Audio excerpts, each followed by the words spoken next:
सी stall में मारा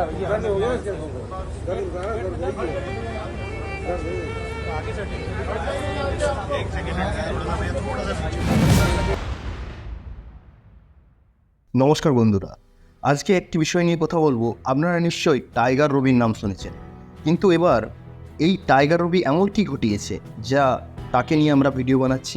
হ্যাঁ বন্ধুরা, এই টাইগার রবি কানপুর টেস্টে যে ঘটনাটা ঘটিয়েছে তা আসলে একটা বড় নাটক, যা একটা ভাবার মতো বিষয়। আজকের ভিডিওতে আপনারা জানবেন কিভাবে কিছু বাংলাদেশি আমাদের ভারতের মান সম্মান ডোবানোর চেষ্টা করছে। বন্ধুরা, আপনারা নিশ্চয়ই জানেন টাইগার রবিকে নাকি আমাদের ভারতীয় ফ্যানরা মারধর করেছে। এ বিষয় নিয়ে সোশ্যাল মিডিয়ায় হয়েছে, কিন্তু আসলে ব্যাপারটা কি? এভাবে অযথা আমাদের দেশের উপর দোষ চাপিয়ে বাংলাদেশের কিছু মানুষ সিম্প্যাথি নিতে চাইছে। বাংলাদেশি মিডিয়াতে খবর রীতিমতো ভাইরাল যে ভারতই নাকি রবিকে হেনস্থা করেছে।